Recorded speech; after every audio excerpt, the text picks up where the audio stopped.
ये उनकी सोच है। उन्होंने ये नहीं कहा कि हम गठबंधन में नहीं रहेंगे। हम अब वही कहावत है कि जब हमारी इज्जत नहीं है तो बेइज्जत कौन है। आप उनके प्रमुख सहयोगी दल हैं, इज्जत ऐसा नहीं है, प्रमुख सहयोगी बड़ी पार्टी वो है, हम लोग छोटी पार्टी वाले हैं। उत्तर प्रदेश में राज्यसभा चुनाव, लोकसभा उपचुनाव और विधान परिषद के टिकट को लेकर पार्टी में कहीं ना कहीं असंतोष का सामना कर रहे अखिलेश यादव के तमाम समीकरणों के बावजूद गठबंधन में भारी असंतोष के बादल छाने लगे हैं। पहले से बेटे को विधान परिषद का टिकट नहीं देने से नाराज बैठे सुहेलदेव भारतीय समाज पार्टी के मुखिया ओम प्रकाश राजभर के बाद महान दल के मुखिया केशव देव मौर्य ने गठबंधन तोड़ने का ऐलान कर दिया है। उन्होंने समाजवादी पार्टी पर उपेक्षा का आरोप लगाया है।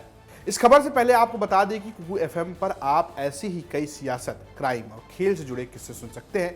कुकू एफएम हमारे इस वीडियो का साझेदार है। वो यूपी तक के दर्शकों के लिए स्पेशल ऑफर भी लेकर आया है। आप UPT50 कूपन कोड का इस्तेमाल कर 50% ऑफ के साथ प्रीमियम सब्सक्रिप्शन ले सकते हैं और कुकू एफएम पर आपको ऑडियो बुक का संसार मिलेगा, जिससे आप अपनी जानकारी बढ़ा सकते हैं। तो जल्दी कीजिए और कुकू एफएम डाउनलोड कीजिए। डिस्काउंट कोड और डाउन लिंक डिस्क्रिप्शन बॉक्स में मौजूद है। ध्यान देने वाली बात यह है कि सुभाषपा के मुखिया ओम प्रकाश राजभर अपने बेटे के लिए विधान परिषद का टिकट चाहते थे, लेकिन सपा प्रमुख ने उनको टिकट नहीं दिया। पार्टी के राष्ट्रीय प्रवक्ता पीयूष मिश्रा ने ट्वीट करके लिखा, समाजवादी पार्टी के राष्ट्रीय अध्यक्ष श्री अखिलेश यादव जी का आज का फैसला निश्चित ही सुहेलदेव भारतीय समाज पार्टी के कार्यकर्ताओं को निराश करने वाला है। एक सहयोगी 38 सीट लड़कर 8 सीट जीतते हैं तो उन्हें राज्यसभा, हमें वहां कोई ऐतराज नहीं, लेकिन हम 16 सीट लड़कर 6 जीतते हैं तो हमारी उपेक्षा। ऐसा क्यों? राजनीतिक गलियारों में इस ट्वीट को ओम प्रकाश राजभर की चेतावनी के रूप में देखा जा रहा है, क्योंकि ओपी राजभर के बेटे अरुण राजभर ने भी ट्वीट करके लिखा कि भागीदारी देने की बात सिर्फ जुबा तक सीमित रखने से जनता उनको सीमित कर देती है। जो मेहनत करके ताकत दे उनको नजरअंदाज करो, जो सिर्फ बात करे उसको आगे बढ़ाओ, ये आगे के लिए हानिकारक है। और इसी का जवाब देते हुए सुभाषपा की मऊ इकाई ने ट्वीट करके लिखा कि यही चरण अखिलेश जी को ले डूबा और आगे भी लग रहा है कि सपा अब सरकार बनाने में विफल होगी। और आपको बता दें कि सुभाषपा के टिकट पर मऊ सदर से ही मुख्तार अंसारी के बेटे अब्बास अंसारी विधायक हैं। तो भैया ओम प्रकाश राजभर की टीम अखिलेश के इस कदम से नाराज है। वहीं सुभाषपा के प्रवक्ता पीयूष मिश्रा के ट्वीट पर ओम प्रकाश राजभर ने कहा कि पीयूष ने जो बात कही उसमें दम है, उन्होंने उनकी बातों को सही करार दिया। उपेक्षा के सवाल पर ओम प्रकाश राजभर ने कहा कि जिसकी इज्जत ही नहीं उसकी बेइज्जती कैसी। क्यों नहीं सहमत है?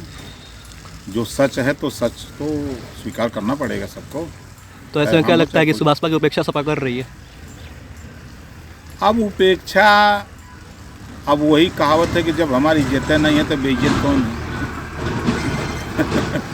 आप उनके प्रमुख सहयोगी दल हैं, इज्जत ऐसा नहीं है, प्रमुख सहयोगी बड़ी पार्टी वो है, हम लोग छोटी पार्टी वाले हैं।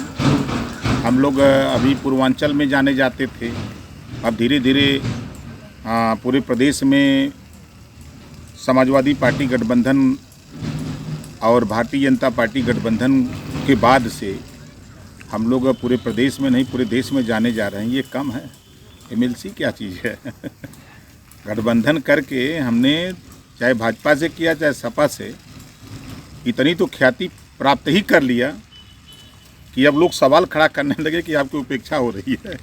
चूंकि यूपी में विधान परिषद की 13 सीटों पर होने वाले चुनाव में आंकड़ों और संख्या के बल के आधार पर बीजेपी के 9 सदस्य चुने जा सकते हैं, जबकि समाजवादी पार्टी के 4 सदस्य विधानसभा भेजे जा सकते हैं। ऐसे में अखिलेश यादव के सामने ये चुनौती बनी हुई थी कि वे इन 4 सीटों पर किसकी उम्मीदवारी तय करें। उनकी पार्टी में दावेदार ज्यादा थे। सहयोगी दल भी इस बात के लिए दबाव बना रहे थे कि उनको उच्च सदन भेजा जाए। जीतने वाली सीटों में कहीं ज्यादा दावेदारी होने की वजह से अखिलेश यादव के सामने मुश्किलें खड़ी हो गई थी। इधर राज्यसभा में अखिलेश यादव अपनी पार्टी से सिर्फ एक जावेद अली खान को ही भेज पाए। अखिलेश यादव की पत्नी डिंपल यादव के नाम की चर्चा अंतिम समय तक होती रही, जबकि बाद में RLD अध्यक्ष जयंत चौधरी ने नामांकन कर दिया।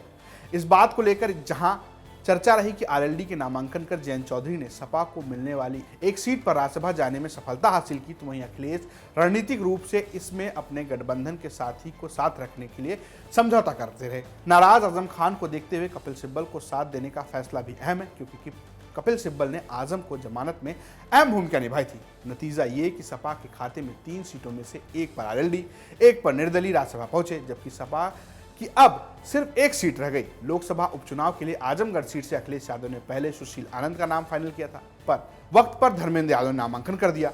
तो कुल मिलाकर आपको देखने को मिल रहा है कि किस तरीके से अखिलेश यादव इस पूरे मामले में फंसे नजर आ रहे हैं। वहीं राजभर की नाराजगी भी बढ़ती जा रही है। तो फिलहाल आपको बता दें कि स्टोरी आपके लिए हमारे सहयोगी गौरव कुमार पांडे ने लिखा था, प्रस्तुत किया मैंने रजत ने। ऐसी ही तमाम बड़ी खबरों के लिए बने रहिए यूपी तक के साथ। नमस्कार।